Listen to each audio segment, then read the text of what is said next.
কালকে আমরা দক্ষিণেশ্বরে যাব। মায়ের দক্ষিণেশ্বরে মানত আছে, দণ্ডি কেটে আমরা পুজো দেব। তা মা ভবতারিণীর জন্য একটা শাড়ি, এর মধ্যে 5 রকমের ফল আছে। এই যে এর মধ্যে মানত করে এই লাল চেলিটার মধ্যে মা বেঁধে রেখেছিল। অনেক দিন ধরে মানত দেবে দেবে করে দেওয়াই হচ্ছে না। একটা সুযোগ পেয়েছি, মা ভবতারিণী চেয়েছে, তাই আমরা পুজোতে যাচ্ছি। এখানে মায়ের শাখা কলা আর নোয়া আনা হয়েছে। এখানে লাল চেলি কাপড়, আলতা সিঁদুর, আর এটার মধ্যে আছে রূপোর চোখ আছে। এই চোখটা মানতের জন্য এই চোখটা আছে, এই চোখটা দেওয়া হবে মাকে, মা ভবতারিণীকে। আর এখানে আমরা ব্যাগ গুছিয়ে রেখেছি কালকে যাওয়ার জন্য রেডি। আর এইটা নিয়ে যাচ্ছি, ওখানে তো আর ঢুকে আরতি করতে দেয় না। এই কর্পূর দিয়ে আমরা দণ্ডি কেটে বেরাবো মন্দির থেকে, তারপরে কর্পূর দিয়ে মা ভবতারিণীকে বাইরে থেকে আরতি করবো, কারণ ভেতরে তো আর এগুলো নিয়ে ঢুকতে দেয় না। আর বাকি থাকলো মিষ্টি ফুল, সেটা দক্ষিণেশ্বরে গিয়ে আমরা কিনব। আজকে সব জিনিস আমরা গুছিয়ে নিচ্ছি।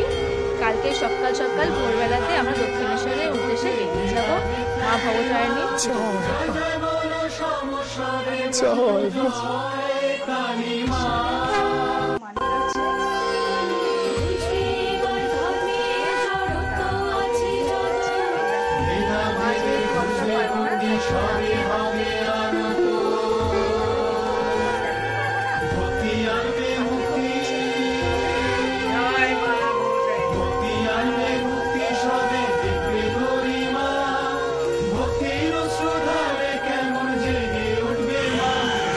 আমরা দক্ষিণেশ্বরের উদ্দেশ্যে বেরিয়ে পড়লাম। বাস স্ট্যান্ডে বাস আসার অপেক্ষা করেছি।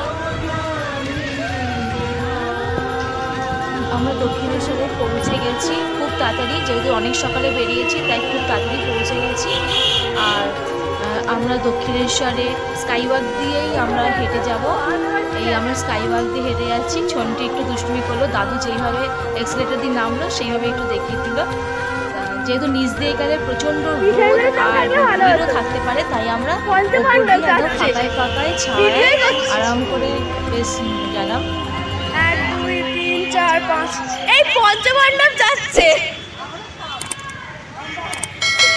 ওই আরেকজন আসবে, দাঁড়াও ওটা দাঁড়িয়ে যাও। আসছি, আমি একটা ভিডিও করি।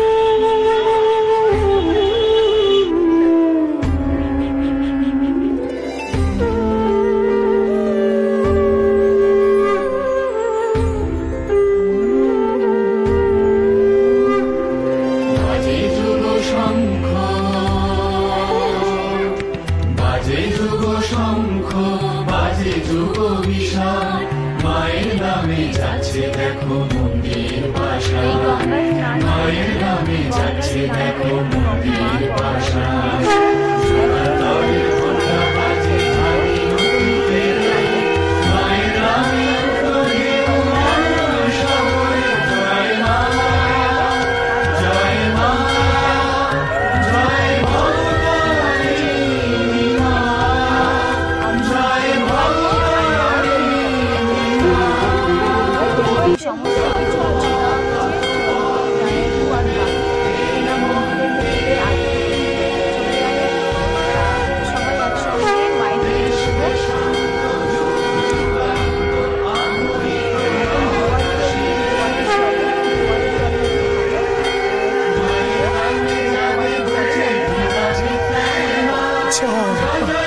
আমাদের পুজো দেওয়া কমপ্লিট হয়ে গেছে। তারপরে বাইরে বেরিয়ে আমরা খাওয়া দাওয়া করলাম নিরামিষ। আর এত সুন্দর পুজোর ব্যবস্থা, আমরা ভাবতে পারিনি এত সুন্দরভাবে পুজো দেবো। খুব সুন্দরভাবে দণ্ডি কাটলাম, পুলিশরাও আমাদেরকে অনেকটাই হেল্প করেছে। আর ভিতরে যাওয়ার পরে যে লাইনটা দিয়ে যে পুজোটা দেওয়া হয়, সেই লাইনটা স্টপ করে দিয়ে আমাদেরকে পুজো দেওয়ার খুব সুন্দর ব্যবস্থা করে দিয়েছিল ঠাকুরমশাই।